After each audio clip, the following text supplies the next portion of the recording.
It was on one fateful night that they decided to take their twisted desires to a whole new level. Dia and Eric had arranged for their unsuspecting babysitter, Alexis, to come to their home under the pretense of needing her services for the evening. Little did she know this would be the last night of her young life. What up, YouTube? What up, YouTube? You clicked the title, you read the page. Evil couples reacting to life sentences. Now listen, everybody want to ride or die. I ain't gonna hold you.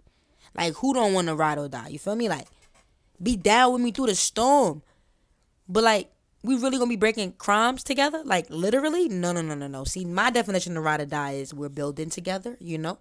I could have money Monday and I could be broke Tuesday, but you still gonna be there. You know, to 4,000 subscribers, depending on what channel I put this on, it could be 6,000 subscribers. Either way, subscribe for the vibe. Hope you feeling good, hope you feeling great. Let's get to it. Leave you speechless. In this hearing, we will delve into the disturbing case of a white supremacist couple who showed no remorse as they were sentenced to life for the brutal murder of a sex offender and his wife. The couple was charged with murder, kidnapping, burglary, and firearm possession. Prepare yourself for a story that will send shivers down your spine. Let's jump right in. Jeremy and Christine Moody were no ordinary couple. They were deeply entrenched in the world of white supremacist ideologies, fueled by hatred and a distorted sense of superiority. Their extremist beliefs led them down a path of violence and destruction. Born and raised in a small town in the United States, Jeremy and Christine were exposed to radical ideologies from an early age. They became active members of white supremacist groups, attending rallies and engaging in online forums that propagated hate.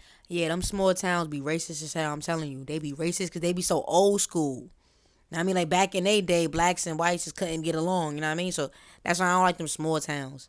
And discrimination. Their beliefs were rooted in a twisted interpretation of racial superiority, where they saw themselves as the defenders of their community against perceived threats. They harbored a particular animosity towards individuals who had been convicted of sexual offenses, viewing them as the embodiment of evil. It was this deep-seated hatred that ultimately led Jeremy. Well, I mean, did they just say that they were just hitting people that were like, that got hit with like sexual assault charges? I mean, sound like they was doing the Lord's work.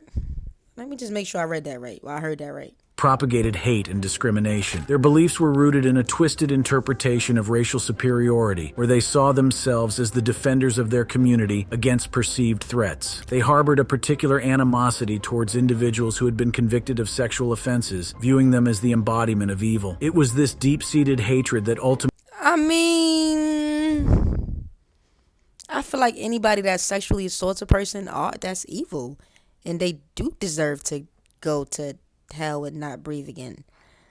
So, you know, I'm on their side. Freedom. Ultimately led Jeremy and Christine to target Marvin and Gretchen Parker, a couple with a history of sexual offenses. In their minds, they believed they were taking justice into their own hands, eliminating what they saw as a threat to their community. According to the local Fox station, Charles Parker was listed as a registered sex offender after being convicted in 2003 of third-degree criminal sexual conduct involving a 31-year-old woman, and was also convicted in a sexual assault case involving a child in 1991. The couple I hope they got away. Well, of course they didn't get away, but I hope they got him. You know, did they kill him? Meticulously planned their attack, fueled I can't wait to hear this. by a toxic mix of anger and self-righteousness. They armed themselves with weapons and broke into the Parkers' home, ready to carry out their twisted version of justice. The motivations behind their actions were rooted in a toxic cocktail of fear, prejudice, and a distorted sense of morality. They believed they were acting in the best interest of their community, blinded by their extremist beliefs. It was a quiet summer night when Jeremy and Christine Man, the only thing they did wrong was get caught. Be honest with you. I know what you think it's easy. That's not how it's supposed to go. But, I mean, I don't give up about anybody that sexually assaults a person. Now, I don't care if your mama, your dad, because they put you here and you're just weird. I don't know. Like, I don't know. broke into the home of Marvin and Gretchen Parker, armed with weapons and filled with hatred. The couple confronted the Parkers, unleashing a brutal and merciless attack. The scene was one of unimaginable horror, as the Moodys showed no mercy in their quest for vengeance. The authorities were alerted to the crime when a neighbor heard the commotion and called the police. Law enforcement arrived at the scene to... Like, mind your business. I would have been like, oh, that's a sex offender's house? I ain't hear shit. I would have turned to the other chick. I ain't hear nothing. I ain't see nothing. find a gruesome sight. Marvin and Gretchen Parker had been brutally murdered, their lives cut short by the hands of the white supremacist couple. News of the crime spread like wildfire, sending shockwaves through the community. The police launched a swift and thorough investigation, determined to bring the perpetrators to justice. The evidence against Jeremy and Christine was overwhelming, leaving little room for doubt. During the trial, the courtroom was filled with tension and disbelief as the details of the crime were laid bare. The prosecution presented a mountain of evidence, including DNA, fingerprints, and eyewitness testimonies, all pointing to the guilt of the Moodys. Union County Sheriff David Taylor told the SPLC that Jeremy shot both of the victims while Christine slit the wife's throat after they told Parker and his wife exactly why they were going to kill them. A surveillance camera on Parker's land caught them leaving, and deputies recognized Jeremy Moody from the word skinhead tattooed on his neck and the Made in America tattoo on the side of his head. After he was arrested, Jeremy Moody directed investigators to a sheet of paper in his home. He wrote the name and address of another sex offender, telling police he was going to kill that person the next day if he had not been arrested. The Parkers were killed on a Sunday, and he planned the next murder for that Wednesday. If authorities had not... Well, at least he gave himself some time to plan it all out, He didn't just kill Monday and then decide to kill Tuesday, real organized killer.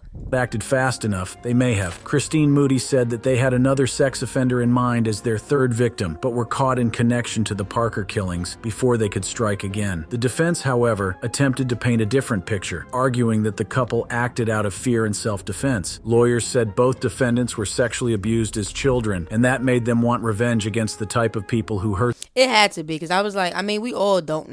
Whether you was assaulted or not, you wouldn't like that, right? Done to anyone.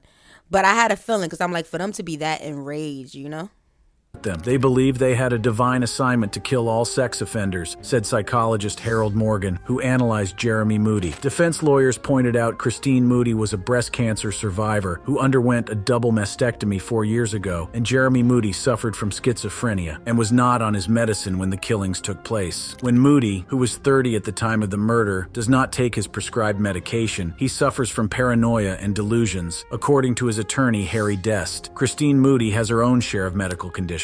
In addition to cancer, she has a borderline... I ain't gonna lie, she do look crazy though. Like the way she's smiling and all that, she look like it's something right up here. Personality disorder, post-traumatic stress disorder, and antisocial personality disorder. But the evidence spoke for itself. The jury was presented with a clear and compelling case against Jeremy and Christine Moody. Their extremist beliefs and their premeditated plan to take the lives of Marvin and Gretchen Parker left no room for sympathy. As the trial progressed, the courtroom was gripped by a mix of emotions. The families of the victims sat in anguish, seeking justice for their loved ones. The Moodys, on the other hand, displayed a disturbing lack of remorse. Their actions during the trial, including kissing and grinning as the verdict was read, sent shockwaves through the courtroom. Yo, kissing got me weak. And the nation. Outside of reading the 69th Psalm from the Bible and letters from their church members, the couple showed little remorse. They smiled and looked longingly at each other during the hearing. Defendants are present in the courtroom with their counsel and have indicated to the counsel their intention to enter guilty pleas to all of these charges as charged. Jeremy Moody smirked as members of the Parker family asked the judge for the maximum sentence. When the judge asked Christina Moody the standard question of whether anyone offered her anything for a plea, she answered, just fame and fortune. In the end, the judge, appalled by the heinous nature of the crime and the lack of remorse shown by the Moodys, handed down the harshest punishment possible. How do you have remorse? Like, they killed a sex offenders. Like, I don't know, man. Y'all drop a comment. Life imprisonment without the possibility of parole. Shit, I feel bad for them. Damn, that's mad long. I would ask and them folks at they body, they was old as hell. Like, they was about to die anyway. Like, what's happening?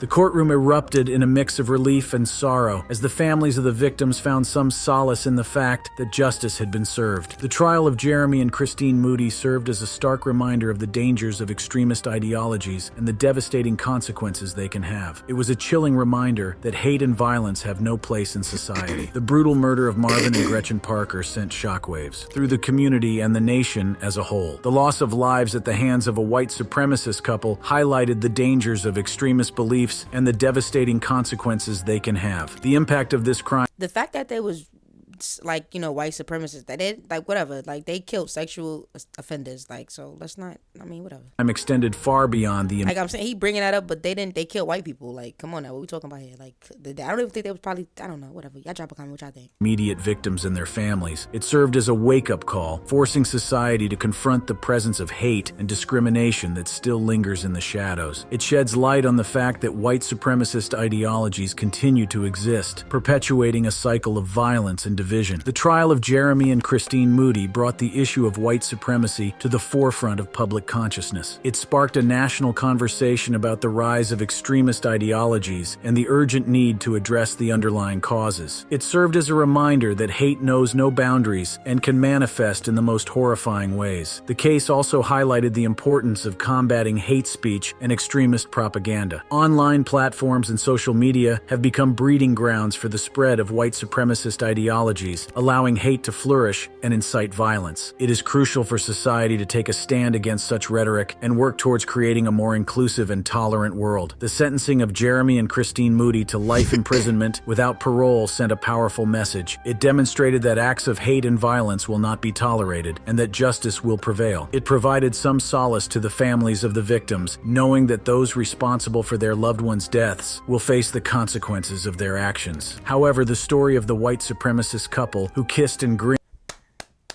It's a love story. It's a beautiful love story. as they were sentenced serves as a chilling reminder that there is still work to be done. It calls upon individuals, communities, and institutions to actively combat hate, promote understanding, and foster a society that embraces diversity. W couple. Look, shit always dropping when it's me. Alright.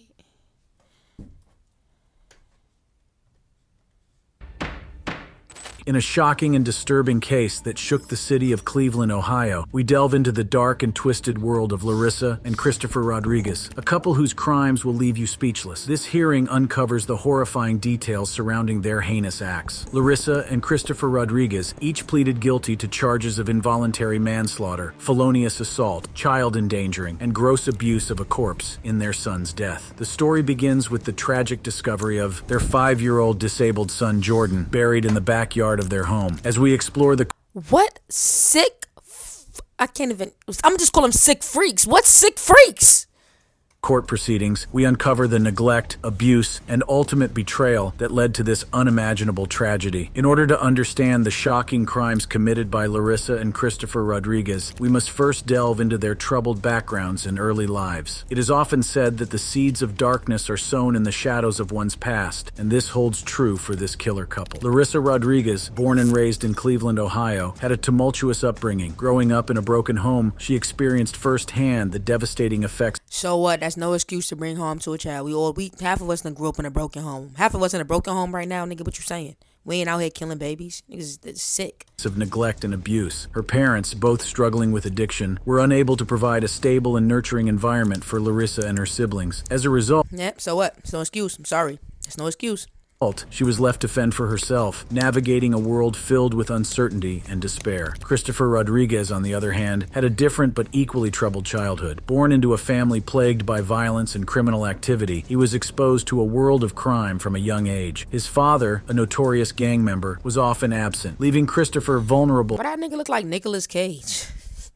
Yo, that nigga there looks like Nicolas Cage. to the influence of his father's associates. It was within this environment that he learned the harsh realities of life and developed a distorted sense of right and wrong. As fate would have it, Larissa and Christopher's paths crossed in their teenage years. Drawn together by their shared experiences of pain and neglect, they formed a bond that would ultimately lead them down a dark and destructive path. Their relationship provided them with a twisted sense of solace, as they believed they had found someone who understood their pain. As they grew older, Larissa and Christopher's relationship became increasingly toxic. Fueled by their shared trauma, they descended further into a world of substance abuse. Yo, it's clip for that toxic shit. I don't want no toxic relationship. Like, if you toxic, get up out of here. Like, that's not healthy, bro. Like, you know, when we was younger, ooh, that toxic shit, yeah. Nah, I'm in my 30s now. Why you toxic?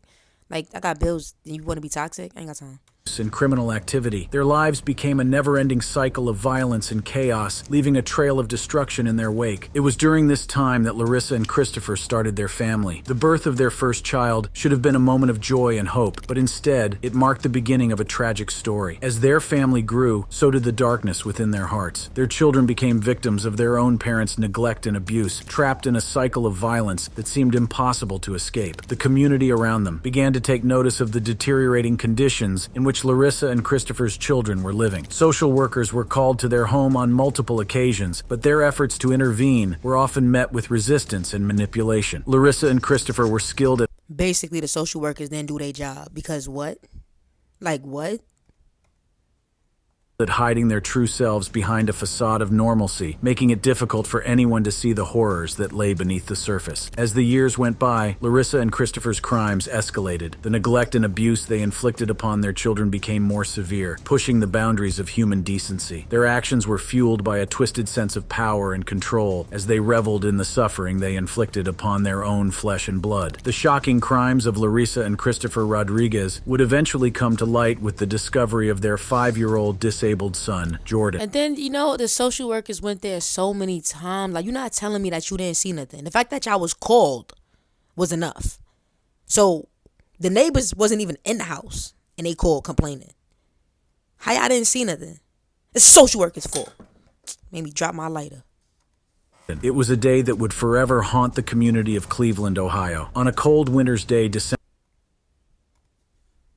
19th, the truth was unearthed most unimaginably. Christopher Rodriguez's brother, living thousands of miles away in Pakistan, made a chilling phone call to the authorities. He reported the death of Jordan, a tragedy that had been concealed for far too long. The police wasted no time in responding to this distressing call. They arrived at the Rodriguez's home in the Detroit Shoreway neighborhood, unaware of the horrors that awaited them. As they began their investigation, they were met with a scene straight out of a nightmare. In the backyard of the Rodriguez's home, buried beneath layers of dirt and secrecy, lay the lifeless body of Jordan. The young boy, who had already endured so much suffering in his short life, had met a tragic and untimely end. The discovery sent shockwaves through the community, leaving them grappling with... And you know what get me mad with this? Because this just makes me think about Roe versus Wade. Because a lot of these women, they don't even want these babies. They don't want these babies to begin with. But America makes them have these babies. And that's the shit that pissed me off. Because I'm highly positive if she probably didn't want that baby, probably couldn't afford an abortion. I don't know. But I just feel like there's going to be a lot of these because of that law. The unimaginable depths of depravity that Larissa and Christopher had sunk to. The investigation into Jordan's death was a race against time to uncover the truth and bring justice to the innocent victim. As the details emerged, the true extent of the horror became apparent. Social workers, who had previously visited the Rodriguez's home, provided chilling testimony about the deplorable conditions in which the children were forced to live. Court documents revealed that Larissa and Christopher's home was infested with rats and cockroaches, a breeding ground for disease and decay. The stench of neglect hung heavy in the air, a haunting reminder of the suffering endured by Jordan and his siblings. It was a house of horrors, a place where innocence was shattered and replaced with unspeakable pain. Investigators have not been able to determine how the 5-year-old died, but said he had previously fractured his wrist and several ribs, likely signs of child... Oh my goodness, they was beating on these babies. They was beating on these babies. That's what happened when toxic meet toxic, and toxic can't afford to get little toxic. And now little toxic has to grow up in a toxic environment. Like, this shit is fucked up. Child abuse. Jordan was born premature with only one kidney and could not speak. But perhaps the most disturbing detail that emerged from the investigation was the shocking discovery made by social workers. One of the Rodriguez's children was found eating a sandwich filled with cockroaches. It was a stark and horrifying image. Yo, what? What? Nah, no way. No way. No way. I find that hard. Nah, I believe it. Because these people are sick. that painted a grim picture of the neglect and abuse that Jordan and his siblings had endured. But the story doesn't end there. In a shocking twist, Larissa Rodriguez recently pleaded guilty to additional charges, including trafficking in food stamps, telecommunications fraud, grand theft, and money laundering. It was revealed that Larissa had been involved in a scheme with a social worker contracted through Catholic Charities. Nancy Caraballo, the social worker. I knew it. I knew it was something, because I'm like, the city ain't gonna be this bad to fail them babies. Now, the city do be failing them babies sometimes, I'm not gonna lie. But for them to have been there multiple times, the neighbors is calling and stuff like that, nah. Something ain't right, and I knew it. Damn, this shit getting good but bad but good, like what?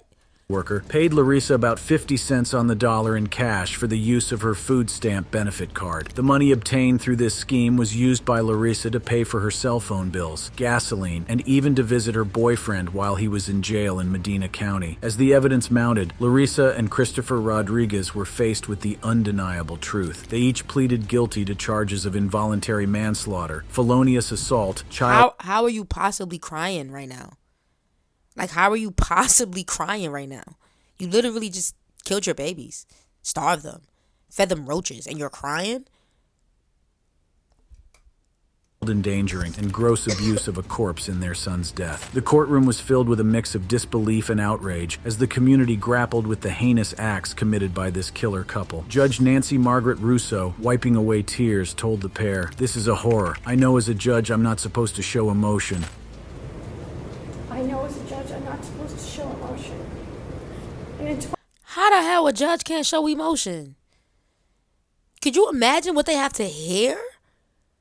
I'm getting emotional just listen. Like, this gonna be my last video for the night because I can't go on. Like, what? And you talk about she gotta go, and this probably just one of the cases. You probably got another case after this probably work. Like, nah. Like, I get it. They ain't supposed to be crying and stuff on the stand, but they gotta at least show their frustration. I done seen some judges show their frustration. 22 years I never have. This is one of the worst things I've ever seen in my life. The sentencing that followed was a deserving measure of justice for Jordan and his siblings. Larissa Rodriguez and Christopher Rodriguez were sentenced to 25 and 28 years in prison, respectively. It was a bittersweet victory for a community that had been shattered by their crimes. The discovery of Jordan's death and the subsequent investigation served as a stark reminder of the importance of vigilance and protection for the most vulnerable among us. It was a wake-up call to a society that must never turn a blind eye to the signs of abuse. And the neighbors was calling and calling. That's crazy. They failed them babies. Abuse and neglect.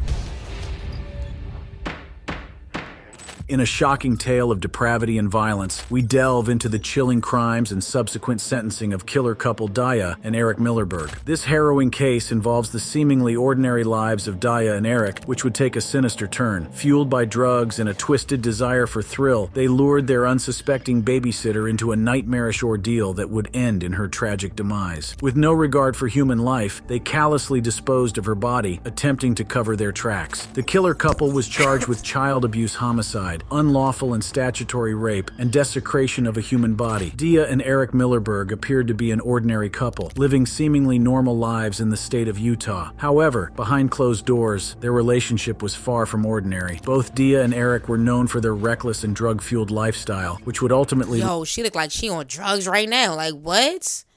You in jail? Like, I know they be on that shit in jail, but she like she on some shit right now. Like, are y'all not watching her?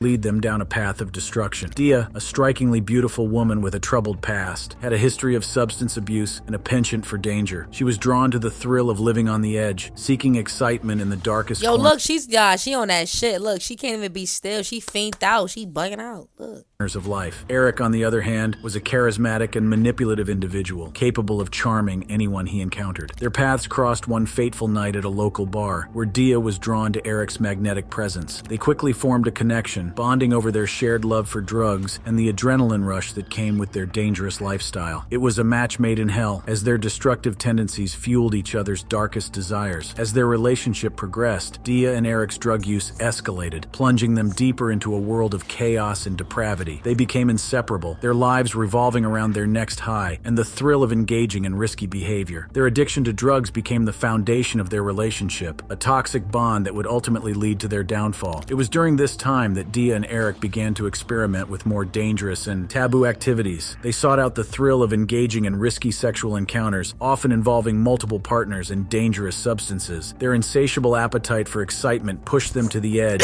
blurring the lines Oh, they was having freak-offs. What's happening? between pleasure and pain. It was within this dark and twisted world that Dia and Eric's path crossed with that of their innocent victim, Alexis Rasmussen. She was a young and unsuspecting babysitter, unaware of the horrors that awaited her. Little did she know her life would be forever changed by the encounter with this deadly couple. As Dia and Eric's drug-fueled lifestyle spiraled out of control, their desires grew darker and more sinister. They craved the rush of engaging in risky and taboo activities, pushing the boundaries of their own depravity. It was on one fateful night that they decided to take their twisted desires to a whole new level. Dia and Eric had arranged for their unsuspecting babysitter, Alexis, to come to their home under the pretense of needing her services for the evening. Little did she know this would be the last night of her young life. Oh my goodness. I cannot believe what I'm about to hear. This is too much. Like, what? Could you imagine?